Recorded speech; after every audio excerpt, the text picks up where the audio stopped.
Hello there and welcome to the Secrets of Organ Playing podcast. I'm your host, Vidas Pinkevicius.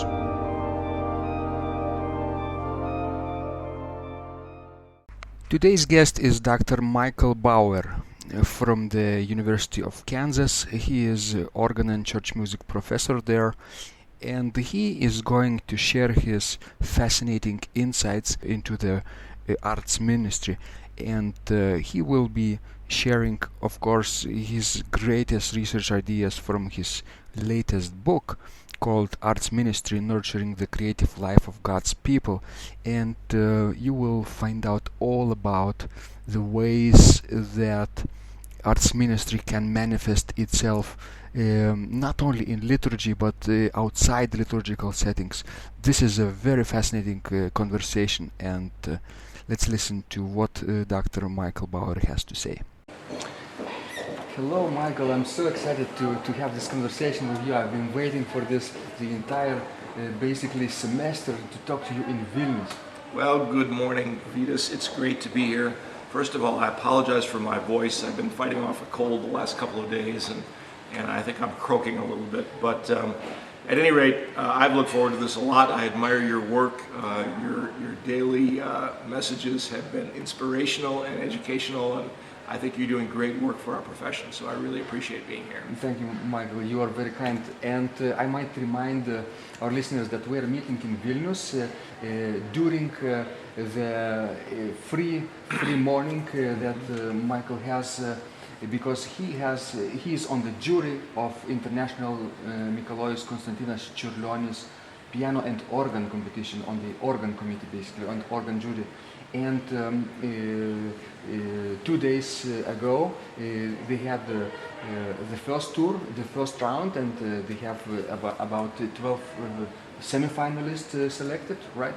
And this afternoon they will start this second round. So we'll have this conversation in the hotel lobby, and we'll talk today about a very fascinating subject, about basically what interests Michael the most during the recent years about art ministry, because he wrote this book, Arts Ministry: Nurturing the Creative Life of God's People. Very important, fascinating subject. So, Michael, what is this book about?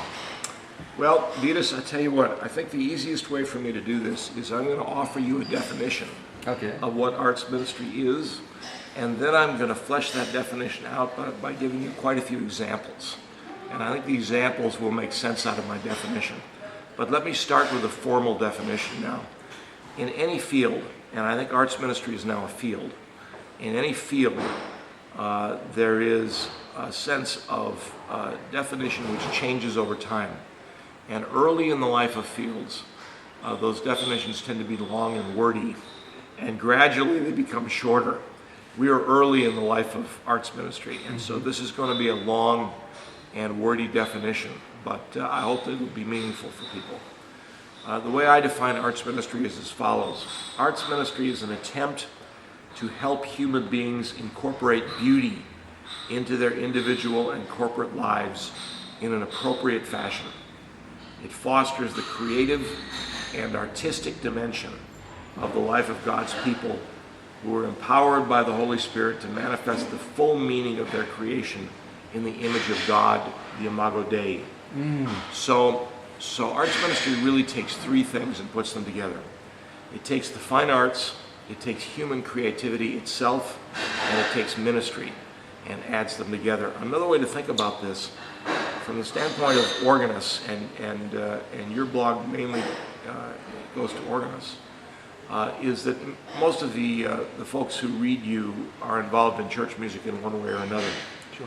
It's a way of saying that church music now is expanding out and having to do with not just music, but having to do with the fine arts, having to do with human creativity itself. This is a movement that's going on in America. I have not seen it to any great extent in Europe yet, but in America it's becoming quite a powerful movement, and there are many, many places that are doing this. There are many job descriptions that I see that are changing. I teach at the University of Kansas, And so I send a lot of people out to look for full-time jobs after they have completed their studies. And one of the things I'm seeing is new job description titles.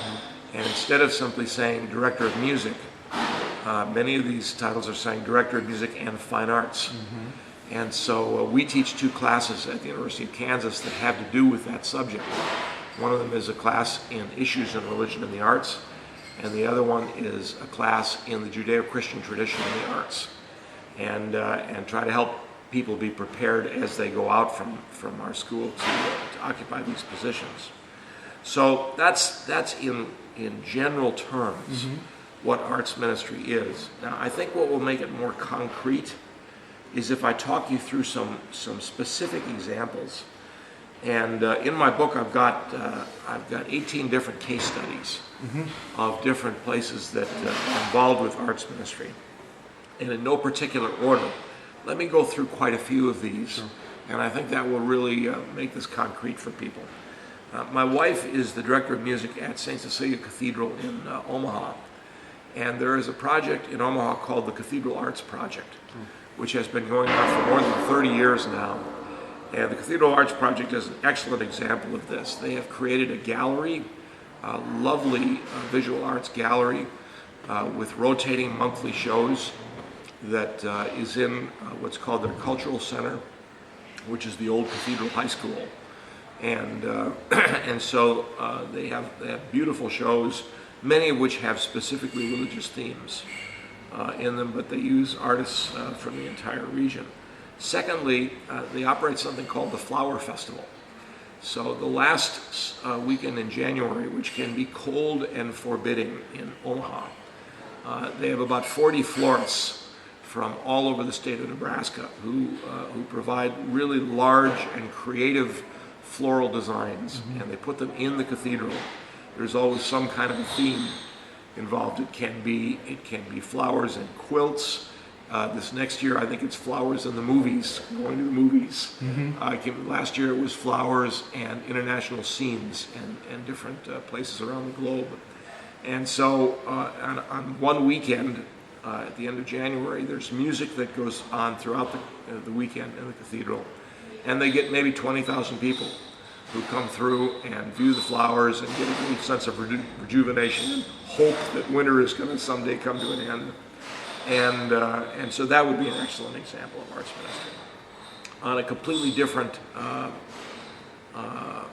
tack, there's a wonderful church in New York City called Redeemer Presbyterian Church. And Redeemer Presbyterian Church has a really comprehensive arts ministry. They work with artists who are in theater and artists who are visual artists and music and really all the art forms. They work with young New York City artists, especially. They have artist support groups where all the people in theater can gather together who are Christians and understand something about the meaning of faith for their art, something about the meaning of art for their faith. And so they have support groups. They offer a variety of exhibitions. They offer a variety of performances and shows in different art forms. Another one would be Trinity Lutheran Church in Mission, Kansas, which is a part of Kansas City. This church has, for many, many years, sponsored a religious art show. It's, I think, not going anymore right now, but I think from what I've heard, they're thinking about starting it back up. I think they went for maybe 25 or 30 years. And they did this during Holy Week each year. And they issued a call for artworks that matched the Holy Week theme throughout the region. Initially, they did it with kids and with adults. And the adults submitted many, the kids submitted lots too. In fact, the kids' entries got to be so big that they had to actually cancel the kids' show because they couldn't deal with it. But the adults had a really large show every year. They offered prizes for the show, and it was a juried show. And then they also had something called a purchase piece. So every year, the church would pick one piece from the show, and the church would purchase that piece and display it someplace in the church. So the church building now is in the hallways, in the classrooms, in the gathering spaces. It's like you're walking into an art gallery. Exactly. It's spectacular. It really enlivens the spaces in the church, and they're all with religious themes and very creative works. Another example, arts ministry is not something that's just done in the church. Arts ministry is something that's done in a variety of different institutions, and one of these kinds of institutions would be the museum.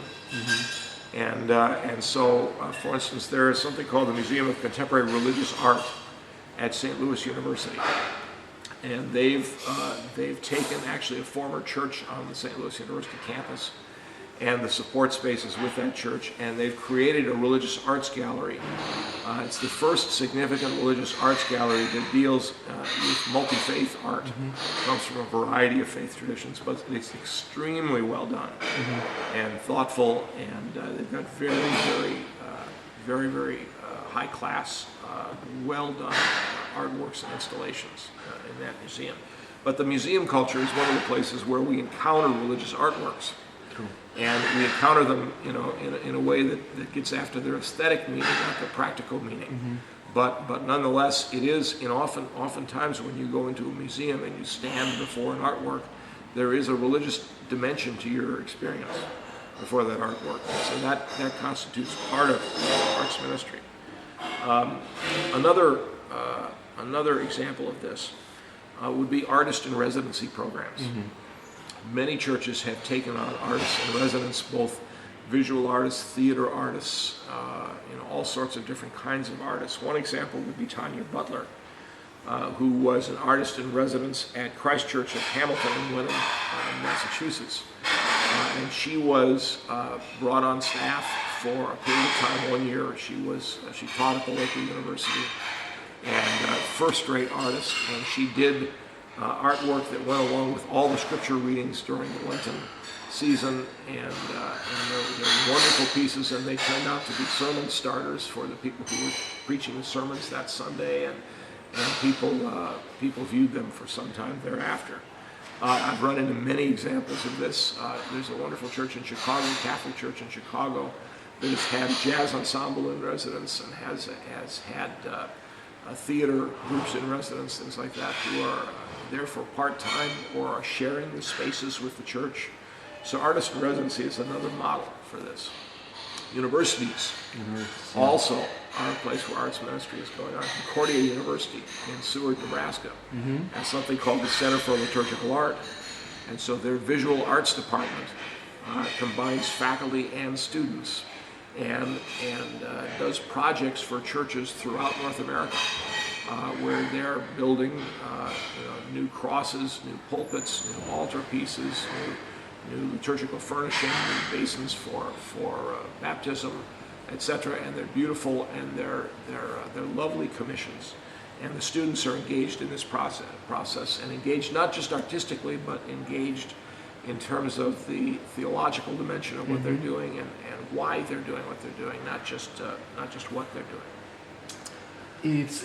You mentioned a few fascinating examples, Michael, and I'd like people to understand what's going on here exactly, because we are expanding the role of the church, and we are also expanding the role of the culture too. It's basically like crossover, basically blending religious settings with cultural activities and cultural settings with religious arts, right? Themes at least. So it is very inspirational for people to have this art created in civic places or even in liturgical places, and then this art can serve as a symbol, right? A symbol of transcendence, of inspiring people to think deeper about these mysteries, and also to explore other arts in addition. For example, organ improvisations on the themes of these paintings, for example, that did this art done. So it could be expanded basically indefinitely, I feel, right? Absolutely, and of course, in a sense, this is not new. I mean, to say that the church is doing art out in the community, and the community is coming into the church, is essentially the role the church has always had. I mean, the church has been the center of the arts in the Middle Ages. If you experienced art, you by and large experienced art in connection with the church, one way or the other. And they would take that art sometimes, for instance, with medieval liturgical drama, that expanded into the mystery plays, into the miracle plays, things like that would happen outside, first on the steps of the church, and then later in different settings in the community. And so the notion of going out from the church and the interplay between Christianity within the church walls and Christianity outside of the church walls with an artistic dimension is really not new. What's new is that church ministries and church staffs are now being set up intentionally to do this. And I think that's probably something that's relatively new. I think it dates back probably to the 1980s, but it's really picked up steam in this century. The 21st century, this is, I think, going to be one of the hallmarks, one of the defining marks of the arts in the church, at least in the States.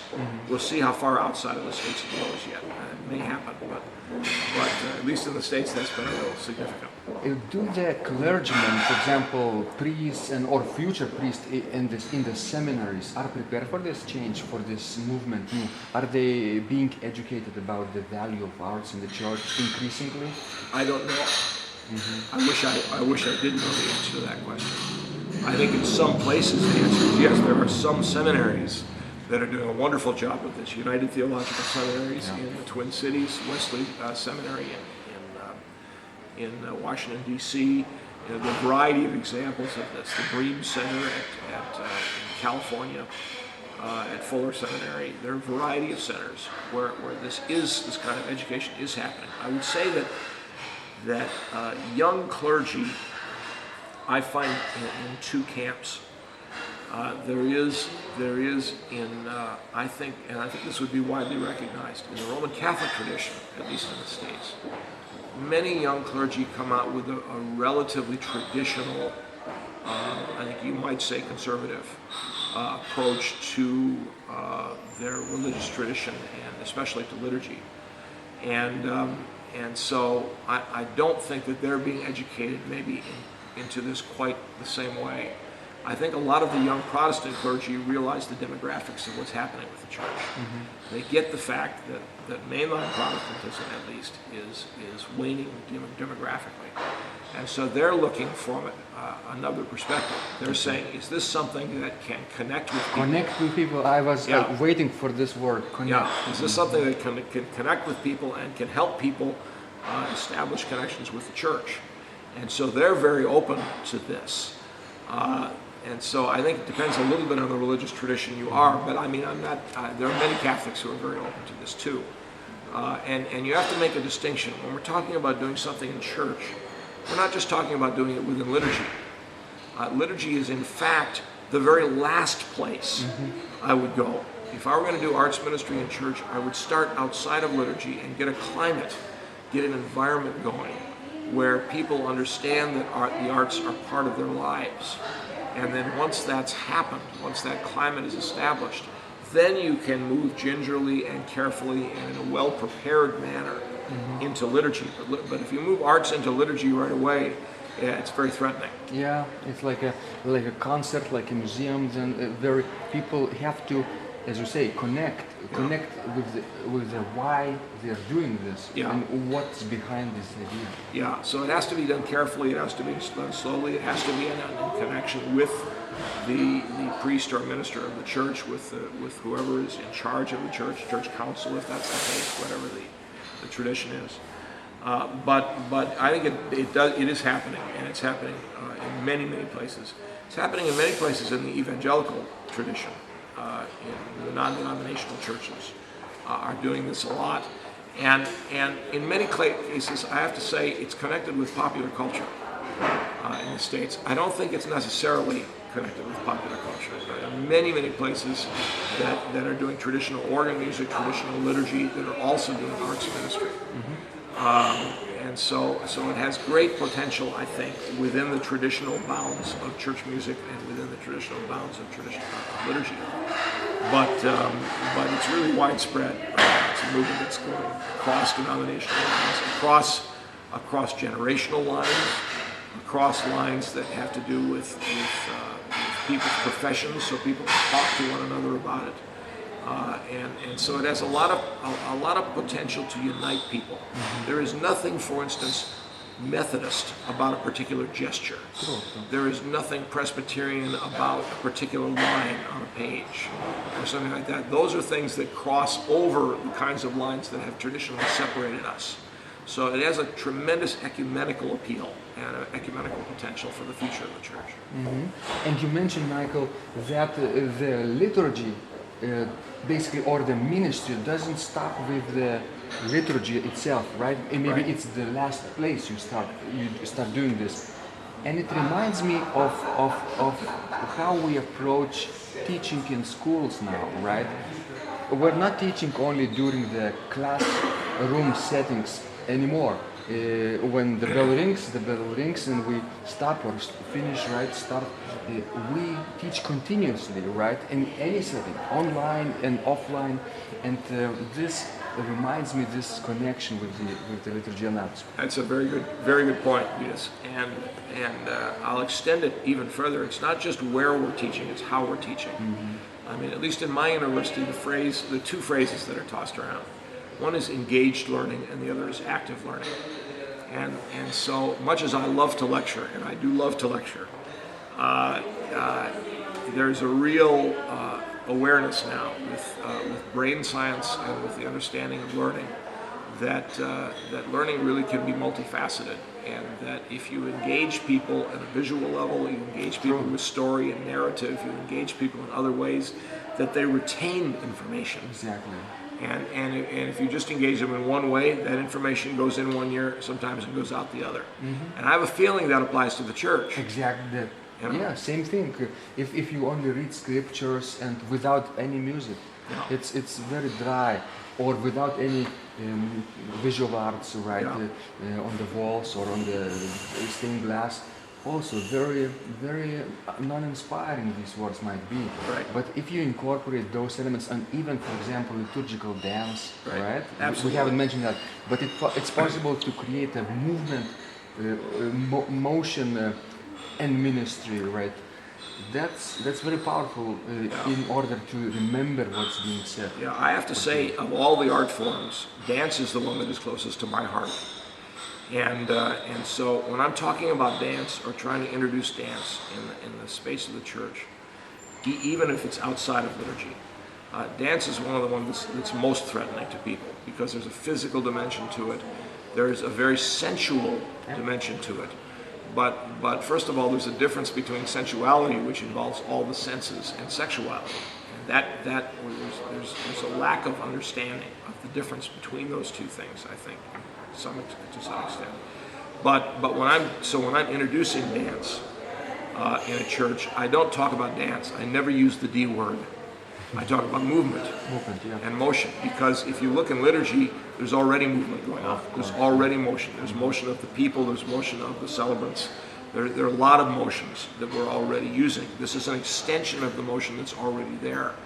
And it's also true that I think for many people, their experience of liturgical dance is an experience of people who really don't have much training in dance, who are doing this. And I would beg those of you who have had that experience to try to look for leadership and maybe even dancers initially. When I first start out in liturgical dance, I actually don't use congregation members usually. When I first start out in liturgical dance, I try to get professional dancers from the city to come in and work, and they can craft something, they can choreograph something that's meaningful and that's really beautiful.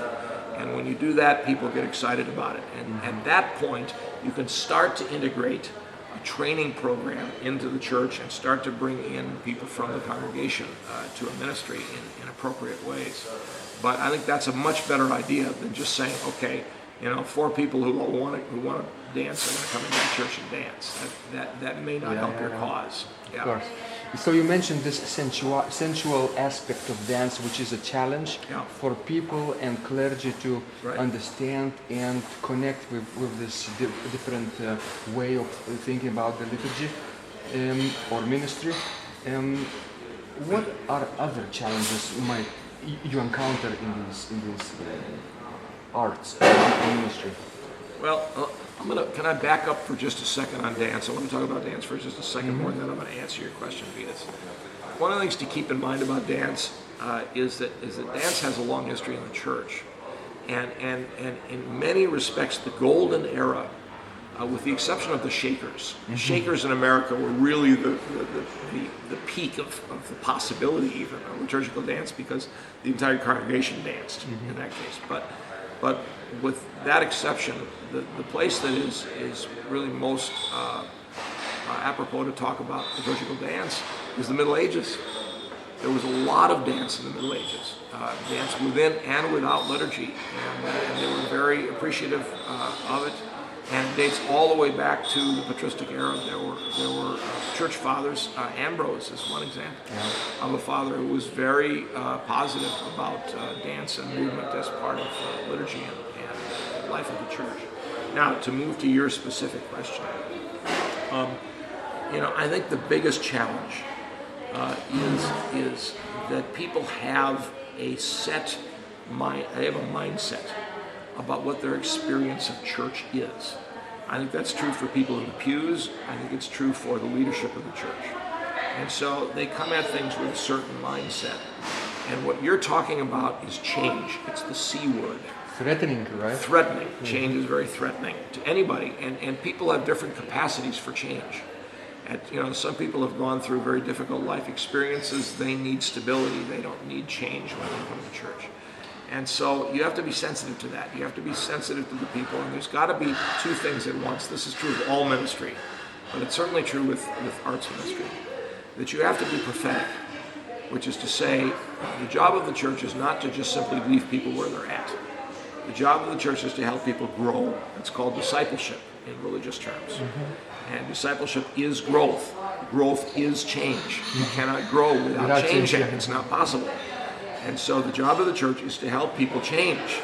And that's really hard for people to hear, and hard even for pastors to hear. My job is to help people change. They just look incredulously, but it is. If you look at Matthew 28, it says baptize and teach. What's the point of teaching? It's to create not converts, but disciples, people who are going to grow and change. The problem is that prophetic alone won't do it. You've got to be prophetic and you've got to be pastoral. So you've got to say, okay, I'm not going to go all the way with my idea. I'm going to go part way. I'll see what people are ready for. I'll come back again. It's kind of like the tripudium. It's church life the tripudium is a great metaphor for church life. The tripudium is an historic liturgical dance. It was a processional dance. And you would go 2 steps forward and 1 step back. 2 steps forward and 1 step back. And I think that's a great metaphor for the life of the church and for the life of music and arts ministry in the church. Sometimes I think they get the steps wrong and we go 1 step forward and 2 steps back. But, if you only do that every once in a while and then you just keep going again, it works. Yeah. Michael, your work is so inspirational. I'm so happy that you share these generous ideas with people around the world. And I hope, my real hope is that some people really will pick up this idea about expanding the role of art in the church or even within the ministry, and even try to initiate this word from the letter C, right? This change. Yes. And sometimes it sounds threatening, but sometimes if you connect and you feel that people can respond to your ideas and you work with the people and with the clergy, little by little, with God's help, everything is possible, right? Absolutely it is. If you'd like to read more about this, I'd encourage you to look at the book Arts Ministry, Nurturing the Creative Life of God's People. It's published by Erdmans, available on Amazon.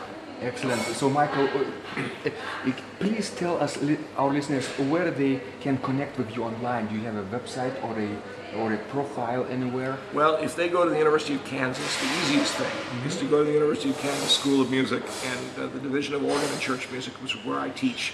My contact information is all there, and excuse me, they can find out a little bit about our program and what I'm teaching, but also it's a way to connect with me. Excellent. I'll make sure I'll put the link to the book and to your profile at the University of Kansas. Thank you so much for your time. Thank you so much, and for your graciousness. Yes, thank you. Bye-bye. If you liked this conversation, I encourage you to visit my blog Secrets of Organ Playing at organduo.lt, where you will find lots of insights, practical advice and training for every area of organ playing. You can subscribe to this blog for free to get your daily dose of inspiration and to be the first to know when any of my future podcasts roll out. I hope to help you reach your dreams in organ playing. I'm Vidas Pinkevicius. Thanks for listening, and I'll catch you online really soon.